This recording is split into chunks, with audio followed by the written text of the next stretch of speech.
Hello. Today we'll be talking about lessons from General Giap's life for tactical leaders. Question: what are the lessons for the tactical leaders from the military career of General Giap? General Giap, the primary military commander of the Viet Minh and the Vietnam's People's Army, is known for his role in the First Indochina War and then the Vietnam War. His strategic and tactical prowess offers several lessons for the tactical combat leader. First is understanding the enemy. General Giap emphasized knowing the enemy's strength, weaknesses, and tactics. So, a combat leader should prioritize intelligence gathering and analyze to make informed decisions. Some of the examples are in Dien Bien Phu, 1954, Giap knew the French forces were well fortified and had superior firepower and air support. He also knew that they were isolated in a remote valley. So Giap avoided direct frontal assaults and instead employed a siege strategy, cutting off the French supply lines and digging trenches to encircle the enemy. He used artillery effectively by moving heavy guns into position, and despite difficult terrain, which the French did not anticipate. This deep understanding of enemy's tactical situation and weaknesses led to decisive Vietnam victory. Similarly, in the Tet Offensive, the United States and the South Vietnamese forces had superior technology, equipment, and control over the urban areas. Their weaknesses was that they believed in their own security and stability in urban areas. They underestimated the Vietcong's ability to coordinate large scale attacks and were unprepared for a nationwide offensive during Tet holiday. So, Giap orchestrated surprise attacks on over 100 towns and cities, catching the US and the South Vietnamese forces off guard. While militarily costly for the Vietcong, the psychological impact and the erosion of the US public support for the war were significant, demonstrating the Giap's deep understanding of the strategic and psychological dimension of the war. Then again, in the Battle of Yadran, Giap knew that the US forces had air mobility, advanced weaponry, and strategy of using helicopters for rapid deployment of the troops. In terms of the weaknesses, Giap knew that they relied heavily on the helicopters, creating predictability in terms of the landing zones. And the US forces were vulnerable when spread away and out of their artillery support. So, Giap's forces engaged them in the close quarter to neutralize the effectiveness of the US air support and the artillery. By drawing the US forces into dense jungle, the Vietnamese, the North Vietnamese army exploited their familiarity with the environment and enemy's logistical weaknesses. Adaptability and flexibility.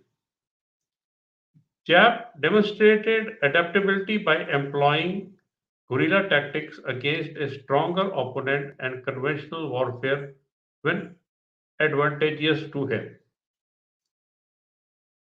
So the leaders should remain flexible and adjust their strategies based on the changing circumstances on the battlefield. Some of the examples are in the early Vietnam operations, so from 1946 to 1954, Giap led the Vietnam against French colonial forces, which were better equipped and trained. The Vietmen relied heavily on guerrilla tactics, including ambushes, hit and run attacks, and sabotages.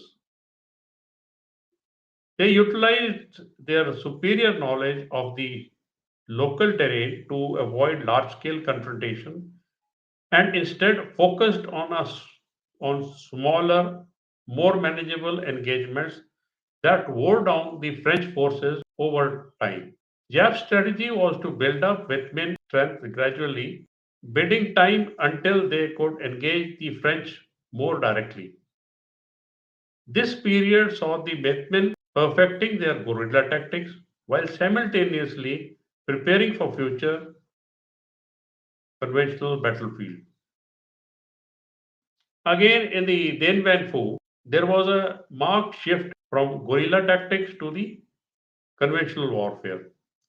Giap moved from hit and run tactics to full scale siege against French stronghold in Dien Bien Phu. The Vietnam's conventional tactics at Dien Bien Phu resulted in decisive victory and eventual withdrawal of the French from the Vietnam. Then again against the Americans in the Vietnam War. During the early and the middle stages of the Vietnam War, the Viet Cong and the North Vietnamese forces employed guerrilla tactics against the United States and South Vietnamese armies. They relied on small unit operations, ambushes, and the use of extensive tunnel systems called QT tunnels to counter the superior firepower and mobility of the US forces. But in the later stages of the Vietnam War, particularly during the Easter Offensive and the final Ho Chi Minh campaign when they took the Saigon, Giap and the North Vietnamese shifted to more conventional military tactics. These campaigns involved large scale coordinated assaults using regular army units, armed vehicles, and heavy artillery. The transition from guerrilla warfare to conventional assaults was crucial in a final victory over South Vietnam. Giap's ability to adapt to changing circumstances and shift strategies played a key role in the successful conclusion of the war. Use of terrain. Giap skillfully used Vietnam's challenging terrain to his advantage and conducting ambushes and guerrilla tactics. So, leaders effectively should use the environment which has been provided to his tactical advantages. Leaders should understand the and leverage the terrain to his advantage. Some of the examples are during the First Indochina War, they utilized the superior knowledge of local terrain to avoid large scale confrontation and instead focused on smaller, more manageable engagements that wore down French forces over time. Later, he used the terrain to besiege the French at Dien Bien Phu. He used tunnels to close in on enemy, and later he also used tunnels against the Americans. In Ho Chi Minh Trail again, he used the terrain to deceive the enemy and to avoid bombardments. Protected warfare. Jalzia understood the value of long-term approach, wearing down the enemy over time. So the leaders should see that sometimes a war of attrition can be more effective than seeking immediate decisive victories. Patience and sustained efforts are crucial. Some of the examples are years of guerrilla warfare they engaged into to come at par with the French forces and also to degrade the potential of the Americans. The classic example is of the Red River Delta when General Giap failed thrice and large number of casualties were there, but they continued and later succeeded in Dien Bien Phu. In the political arena, their perseverance could be seen as how they dealt with the French the Japanese, and the Chinese. To take out the Chinese, they even went in for a pact with the French. Psychological warfare. Giap employed psychological tactics to demoralize enemy forces and galvanize his own troops. So, by maintaining high morale among troops and undermining the enemy's will to fight can be an important aspect of the combat. Examples are he used loudspeakers to create a sense of despair among these enemy, especially so in the Dien Bien Phu. He used foreign correspondents to propagate that his forces are here to stay and they are sort of invincible. Using leaflet, posters, and speeches, he could prepare the population for the prolonged and protracted warfare. Resourcefulness and innovation. Despite limited resources, Jap used creativity and innovation to overcome the logistical and supply challenges. So the leaders should be resourceful, making the most of what they have and finding innovative solutions to the problem. One classic example is when they had to lay a siege around Dien Bien Phu, they carried the guns in dismantled condition to the heights, which was a very difficult task. So such innovations are also required battlefield. Training and discipline. Giap placed a high value on the training and discipline within his forces. So the leaders should continuously train and maintain discipline for the readiness and effectiveness of their forces in combat. The example is the Viet Minh established military training camps in the remote jungles and carried out political education and training for the guerrilla warfare, instilling a sense of discipline. General Giap emphasized the need for his forces to adapt changing circumstances and enemy tactics. This required continuous training and discipline to ensure that soldiers could effectively respond to the new challenges such as introduction of advanced US military technology. Giap enforced strict discipline regarding operational security.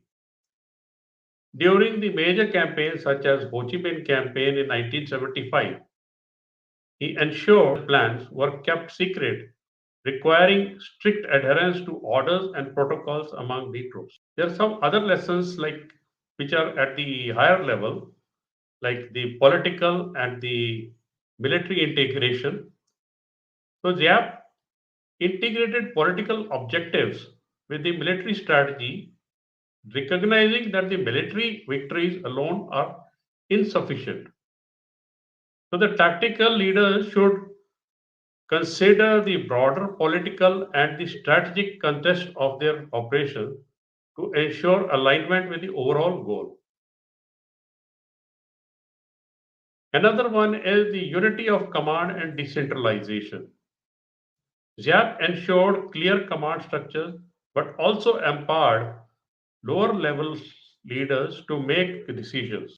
To establish a balance between central command and empowering subordinates to make a tactical decision as needed. To conclude, we can say that General Giap's life and military career provided a wealth of insights that are applicable to the modern tactical combat leadership, emphasizing the importance of adaptability, strategic integration, and effective use of available resources. Thank you.